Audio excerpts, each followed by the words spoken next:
हाय, मैं हूं आपका दोस्त रंजन दीक्षित और स्वागत है आपका मेरे चैनल में। आज हम बात करेंगे आईसीसी पोटेंशियल के upcoming NFO ICC potential flexi cap fund की। ये जो फंड है ये 28 जून को लॉन्च होने वाला है और 12 जुलाई तक ये सब्सक्रिप्शन के लिए ओपन रहेगा। इस फंड के जो मैनेजर हैं वो है मिस्टर रजत चंदक जी। इसमें 5,000 रुपए से लमसम निवेश किया जा सकता है फंड के अंदर और इसमें SIP, STP, SWP की फैसिलिटी भी अवेलेबल है। एक साल से पहले अगर आप एग्जिट करते हैं इस फंड को तो आपको 1% का एग्जिट लोड देना पड़ेगा। तो ये तो कुछ बेसिक सी चीजें हो गई इस फंड के बारे में। आइए जानते हैं कि आईसीसी पोटेंशियल ये फंड लेकर क्यों आया है। आईसीसी पोटेंशियल के पास अभी से पहले फ्लेक्सी कैप कैटेगरी में कोई भी फंड नहीं था, तो पहली तो जरूरत यह है कि उनको इस कैटेगरी को अपनी फिल करना है ताकि उनके पास भी फ्लेक्सी कैप कैटेगरी का एक फंड हो जाए। फंड हाउस के अनुसार इसका जो बेंचमार्क है वो S&P BSE 500 है, यानी कि जो S&P BSE 500 का जो यूनिवर्स है इन्हीं में से ही स्टॉक्स का चुनाव किया जाएगा। जैसे कि मैंने बताया कि फंड फ्लेक्सी कैप कैटेगरी का है, लेकिन फंड में मिनिमम जो अलोकेशन है 50% की वो लार्ज कैप की हर हाल में रहेगी, यानी किसी भी समय में लार्ज कैप्स जो है 50% से नीचे कभी भी नहीं रहेंगे, ये 100% तक जा सकते हैं। यानी कि जो रेस्ट्रिक्शंस हैं वो केवल और केवल स्मॉल एंड मिड कैप पे हैं। ये मैक्सिमम 50% से मिनिमम 0% तक रह सकते हैं।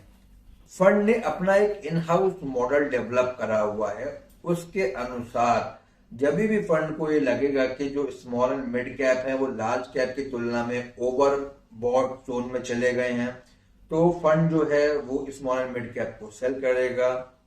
और अगर फंड को लगता है कि स्मॉल एंड मिड कैप जो है वो ओवर सोल्ड जोन में in comparison to large cap, तो फंड जो है वो स्मॉल एंड मिड कैप को बाय करेगा, लेकिन कैपिंग है मैक्सिमम 50% तक की। अगर फंड जो है वो मई में लॉन्च हो गया होता तो इनका जो इन हाउस मॉडल है उसके अनुसार लार्ज कैप जो है वो 75 से 80% के बीच में रहता, जो मिड कैप है वो 5 से 10% के बीच रहता और जो स्मॉल कैप है वो 10 से 15% के बीच फंड के अंदर रहता है। तो ये इस तरीके से इन्होंने मॉडल बनाया। तो ये इन्होंने खाली एग्जाम्पल कोड किया कि इन केस ये पहले से चला आ रहा होता तो मई के महीने में इनका अलोकेशन लार्ज कैप की तरफ इतना होता, मिड कैप की तरफ थोड़ा सा कम और स्मॉल कैप में मिड कैप की तुलना में थोड़ा सा ज्यादा रहता। उम्मीद है कि आप फंड के बारे में तो अच्छी तरह से समझ ही गए होंगे। अब समझते हैं कि ये फंड किन लोगों के लिए बेहतर रहेगा। तो जैसा कि फंड की स्ट्रेटेजी है, ये किसी भी पॉइंट ऑफ टाइम पे 50% एलोकेशन अपनी लार्ज कैप्स की तरफ मेंटेन करेगा ही करेगा और ज्यादातर समय आप देखेंगे कि इसमें लार्ज कैप जो है वो 60% से ऊपर भी हो सकता है रहे। तो जो भी थोड़ा सा कंजर्वेटिव हैं लोग, इक्विटी की कैटेगरी वाले लोग, मतलब बहुत कंजर्वेटिव जो लोग होते हैं जो इक्विटी में आना ही नहीं चाहते तो उनके लिए तो डेट ही प्रेफरेबल होता है, लेकिन जो इक्विटी कैटेगरी में कंजर्वेटिव होते हैं तो उनके लिए लार्ज कैप के बाद ये वाला फंड आ सकता है, जहां पर आपका जो एक पोर्शन है बड़ा पोर्शन लार्ज कैप्स में रहेगा और बाकी थोड़ा इन हाउस मॉडल के हिसाब से जब भी एडजस्टमेंट्स होंगे तो स्मॉल एंड मिड कैप में, यानी कि थोड़ा सा आप ग्रोथ भी एक्सपेक्ट कर पाएंगे in comparison to large cap, क्योंकि लार्ज कैप्स बहुत वोलेटाइल नहीं होते हैं और बहुत ज्यादा जब वोलेटाइल नहीं, यानी कि जब रिस्क कम है तो उस हिसाब से ग्रोथ भी इन कंपैरेटिवली मिड और स्मॉल कैप के थोड़ी सी कम रहती है। तो कोई भी व्यक्ति जो थोड़ा सा कंजर्वेटिव है, 5 साल या 5 साल से ऊपर का जिसका निवेश का होराइजन है, वो इस फंड में निवेश कर सकता है। SIP के माध्यम से हालांकि निवेश करना ज्यादा बेहतर रहेगा अभी के समय में, क्योंकि मार्केट काफी हीटेड है। और बाकी जितनी भी बातें मैंने आपको इस फंड के बारे में बताई, क्योंकि प्रेजेंटेशंस किसी भी फंड हाउस की बहुत अच्छी होती हैं, सारी बातें अगर आप सुनेंगे तो ये सारी बातें जो है ना, इन हाउस मॉडल होना या टॉप डाउन अप्रोच या बॉटम अप अप्रोच, ये सारे ही फंड हाउसेस अपने किसी भी फंड के लिए करते ही हैं। सबके पास अपने एनालिस्ट की टीम होती है, इन हाउस इनका अपना मॉडल होता है, फंड मैनेजर डेली बेसिस पे ये असेसमेंट होते हैं, मीटिंग्स होते हैं, कब किस सेक्टर में या स्टॉक में बने रहना है या एग्जिट कर जाना है। तो ये एक बहुत कॉमन सी चीज है।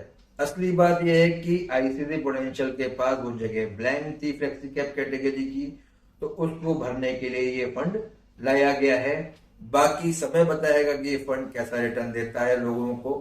ऑल दो आईसीसी प्रूडेंशियल एक अच्छा फंड हाउस है, अच्छी स्ट्रेटजीज को फॉलो करता है, तो उम्मीद बेहतर की ही मैं करूंगा इस फंड के मुकाबले से। लेकिन अगर आप फ्लेक्सी कैप कैटेगरी में एंट्री लेना चाहते हैं, अगर आपके पास पहले से कोई फ्लेक्सी कैप फंड नहीं है या आप नए इन्वेस्टर हैं, तो इंडस्ट्री में पहले से ही कई बहुत सारे फंड्स चले आ रहे हैं फ्लेक्सी कैप कैटेगरी के, जिनका एक लंबा ट्रैक रिकॉर्ड है, जिन्होंने अच्छे बुरे सारे तरीके के मौसम देखे हुए हैं। तो पहले आप उनको देखें, आप एक्सेस करें कि कौन सा फंड ज्यादा बेहतर था, उसके बाद आप उसमें निवेश करें। क्योंकि ये फंड नया है, इसका कोई अभी ट्रैक रिकॉर्ड नहीं है, तो मैं यही उम्मीद करूंगा कि आप जब भी कोई फंड खरीदेंगे तो आप उसको अच्छे से इवेलुएट करेंगे कि आपको उसमें निवेश करना है या नहीं करना है। उम्मीद है आपको ये वीडियो पसंद आया होगा। फंड रिव्यूज का पार्ट है ये। अब हमारी आपकी मुलाकात होगी फ्राइडे को, जहां पर मैं आप लोगों के लिए किसी एक फंड को रिव्यू करूंगा। तब तक के लिए खुश रहें। धन्यवाद।